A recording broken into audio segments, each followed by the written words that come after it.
Couple questions on Zoom if anyone has a question. Right now, it looks like we don't. So we'll go to questions in the room. Please raise your hand. We'll take a mic to you. Start with Audrey right here. Thank you. Hey, Tom, how are you? Good. How are you doing? I'm good, thank you.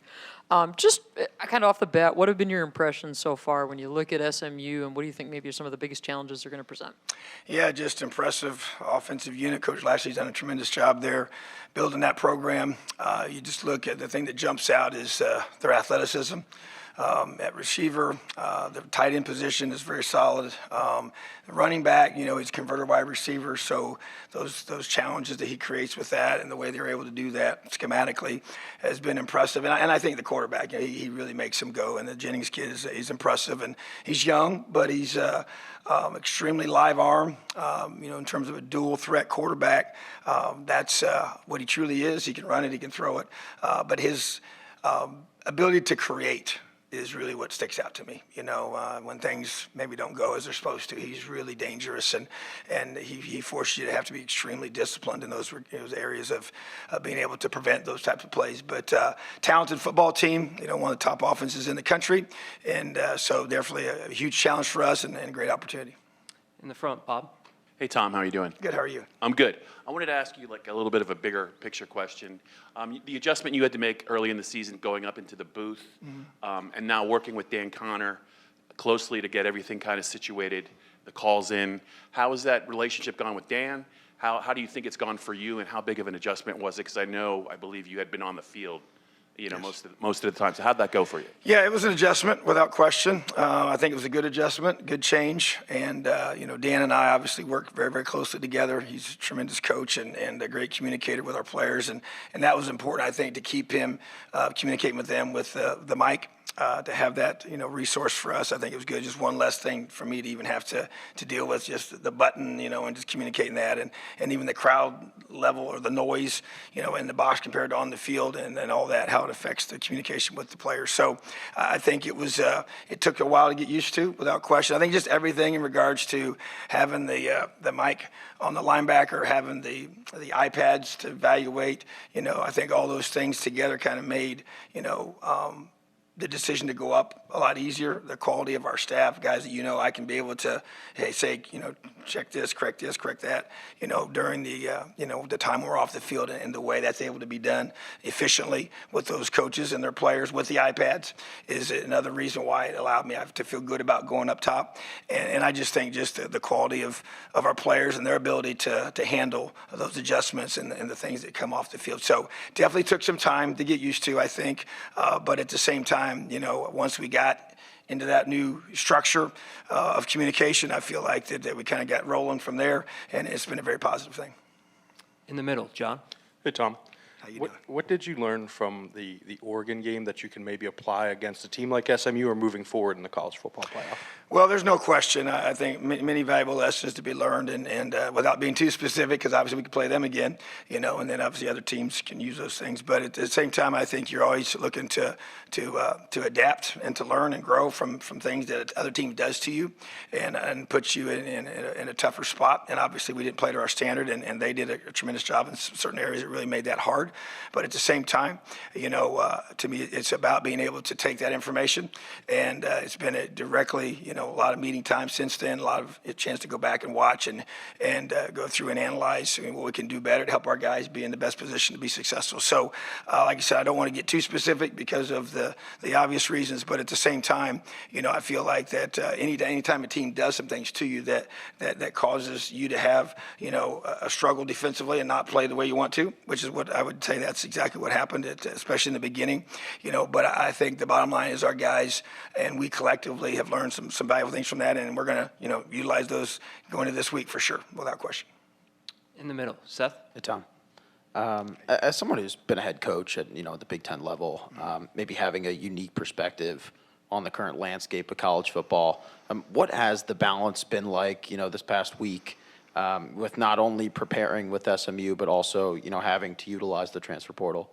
Yeah, I think everybody would agree that there's a lot of things that need to be reevaluated, and we've had been in a lot of those meetings the last couple of years leading up to this, and I think Coach addressed some of these things yesterday. And so bottom line is that we, as a coaches organization and NCAA, has to take a really strong, hard look at the calendar and the flow and how things are happening, and it just creates some negative situations that you really don't want to be placed in, for your team when you have a chance to be. But at the same time, I think Coach has done a great job of saying, you know what, we got one focus. That's SMU. And so we'll let everybody else that's in those roles administratively to figure out what's better for the future, because it definitely needs to be looked at without question, and I believe it will be. But right now it's about, hey, what can we do to make sure that our guys are 100% locked in their preparation. We're in game week mode right now, and we got to be able to do a great job of compartmentalizing things and also making sure we're ready to play our best football on Saturday. Over here on the right, Tyler. Tom, thanks for the time. Wanted to ask about your defensive tackle situation. Against Oregon, it seemed tighter than we had seen it in the past 12 matchups, understanding that Alonzo's not available, Hakeem left the program. Would you like to be able to go deeper than 3? I know maybe you can't go 5 again, but do you feel like moving into the playoffs, that's a spot you can go deeper than 3? And how would you evaluate Ty Blanding and Xavier Gilliam kind of on the fringe there? Yeah, I'd say that those two guys you want to see step up into the 4th and the 5th spot, and you'd like to have at least 4 without question each week in the playoffs, and you want to be able to have 5 as a bonus guy. So to me, Xavier and Ty are the 2 guys that we're constantly evaluating. Even this week in practice, they're competing for that spot to be the 4th guy, and then be the 5th guy obviously would fall into place there. So you just want to see guys rise up, and I think that depth is important at every position, but especially in your front. Those guys play very, very stressful snaps. When you play on the defensive line, it's physically demanding, mentally demanding, and you got to be, you're getting, hit every single snap, and you're throwing your hands, and you got to be able to be playing at a high level. That's why we rotate those guys in the past. So definitely want to get to 4, love to have 5, and the ball's in those guys' court to decide who that's going to be. We'll go Mark and then Shane. Thanks for your time, Tom. You're welcome. How would you evaluate the play of Tony Rojas, a guy who was a high school offensive player kind of moving over to defense? And what do you see as his kind of upside? How much more do you think he can develop? I think he has a tremendous upside. I think, as you mentioned, he's a young player that's still growing and developing. He's got tremendous speed and athleticism and length for the position, and you've seen the flashes of it when it really, really shows at a high level. And I expect him even these next 4 weeks to continue to grow and develop and be very important for his future as well. So, and I think a lot of it is just confidence as a part of as a player, as you learn, within the system and you learn to grow. Because as a backer, you got to not just play well, you got to communicate. You got to take on the ownership of making sure everybody around you plays well and is in position to make plays. So Tony's the guy to me that his best football is still in front of him and ahead of him. He's got a tremendous attitude. He works extremely hard.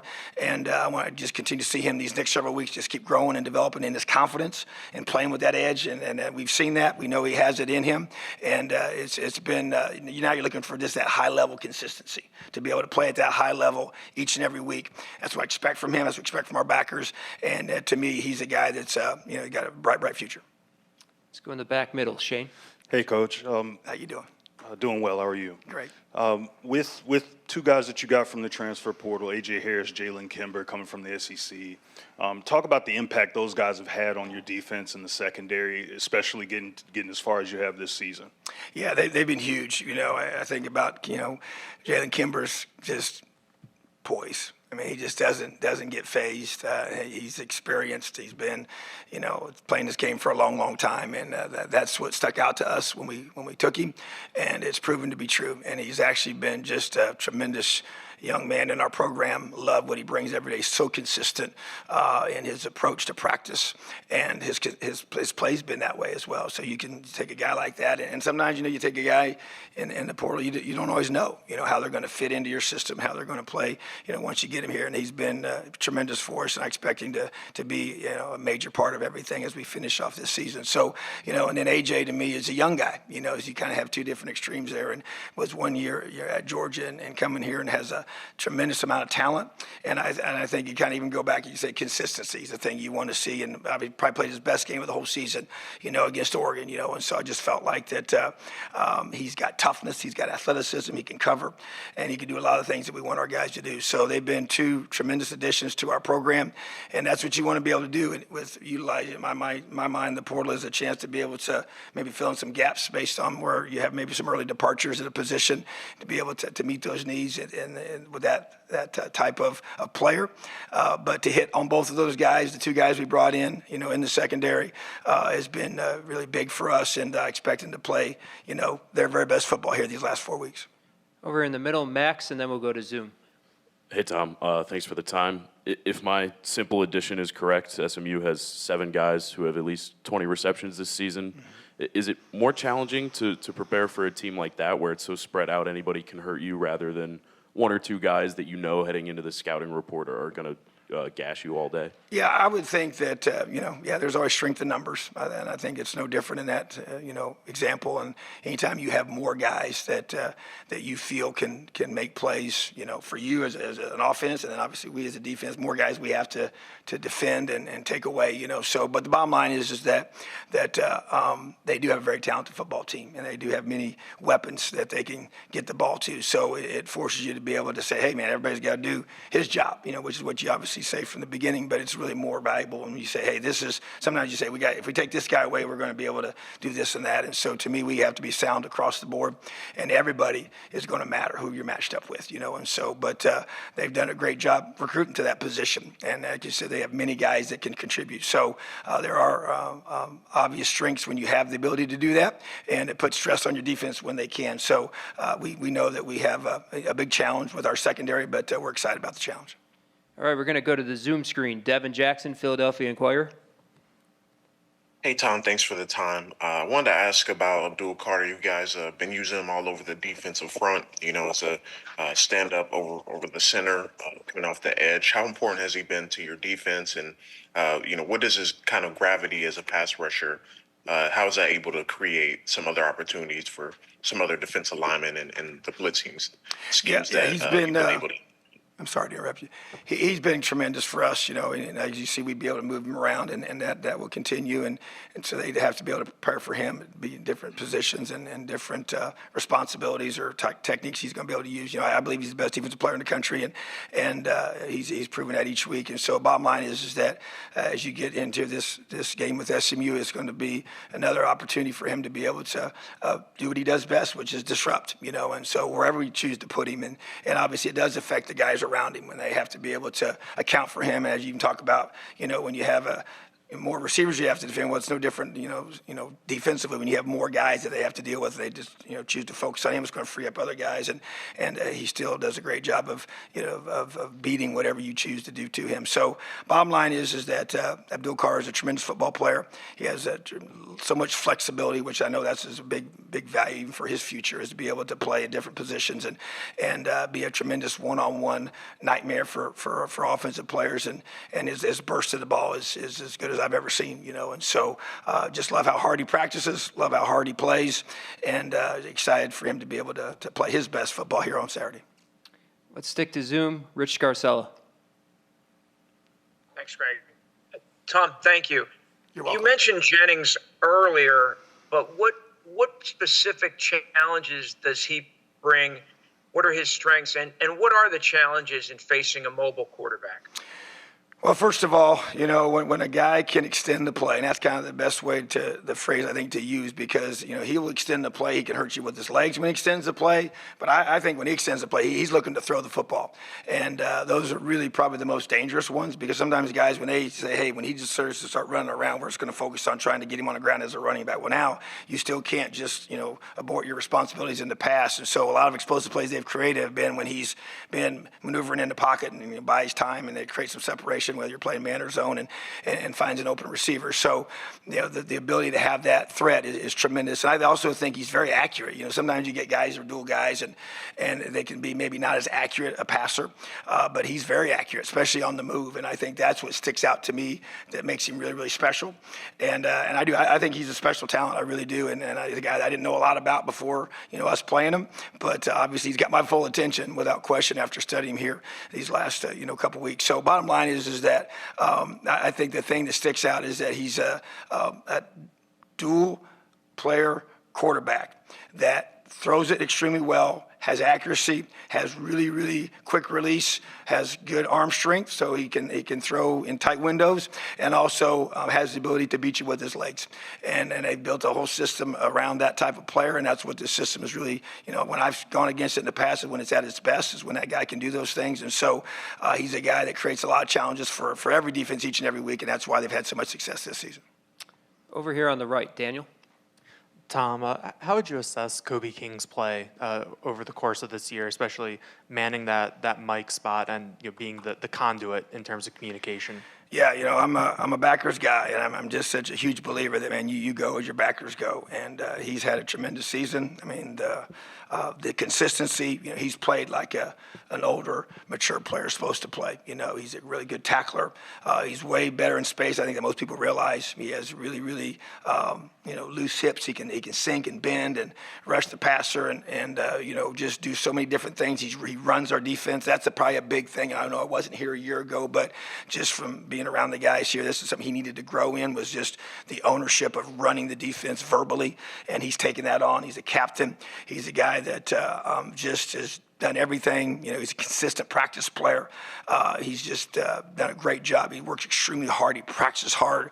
He brings it every single day, and you have to do that. You got it because you have to live out that standard each and every day. So his play and production is matched up with his preparation, which has been impressive, and I think he's elevated the whole room of linebackers. And so just really proud of him and excited for him to be able to have a tremendous game on Saturday. That's what I expect him to do. And but like you said, you want to play great defense, you got to have great linebackers, and I believe Kobe King's a great linebacker. We got time for one more. Way in the back, T. Frank. Tom, good afternoon. Good. Straight back. How you doing, buddy? Good. How are you? Good. I'm curious about Zion Tracy. Bit of a two-part question. First off, what has he done for your defense in the slot? And then secondly, he was an outside corner last year here at Penn State. So can you just go through the journey he took to get to that spot where he has, played meaningful snaps for you in the slot down the stretch here for your defense? Yeah, he's been, another piece. You guys have mentioned several guys that have been huge for us this year in his development, Coach T has done a tremendous job with him as a player, and then, Coach Dig works with him in the lion position, and I think that, when we lost KJ, it really kind of created some challenges for us to be able to kind of figure out what this was going to look like moving forward. It took a little bit of time to get to that point, but at the same time, he does give you some tremendous coverage ability at that position, but he also has, the ability to tackle. And he can blitz, and he can do all the things that you want that position to be able to do. And there's different ways you play that guy based on his skill set, and you always want to maximize his skills. And he's made some really big plays for us, and that's the expectation going to this weekend as well. But at the same time, I would say he's another guy that. And there was probably a point a couple months ago, and I pointed out, and when I started seeing it in practice, the attention to detail during walkthroughs, during jog-throughs, during even film sessions that wasn't there necessarily before. It was there at times. It wasn't consistent. And when I started seeing it consistent, I just wanted to make sure I reinforced that. And then his play started elevating once the attention to detail during those parts of practice started to elevate. And he started just playing at a higher level and making more plays and putting himself in position. You could tell he started understanding the calls and understanding where he can put his eyes and where he's not supposed to put his eyes at times, and so which allows him to make more plays. But I think his raw athleticism is really elite. He's really, really fast. He's got really long arms. And he's a tough kid that has really developed this year. And we need that to continue without question. And I just think he's got a really, really bright future. And he's a guy that's going to be able to play this game for a long, long time, because now you have, on film position flexibility. You can play outside, you can play inside, you can play probably even as a safety, in certain, calls. And so I think when you say your guy can play 5 positions in the back end, his value is at a high, high level. And that's what I'd say about Zion. All right, thanks, Tom. We'll have Devon J. Thomas. Awesome. Have a great day.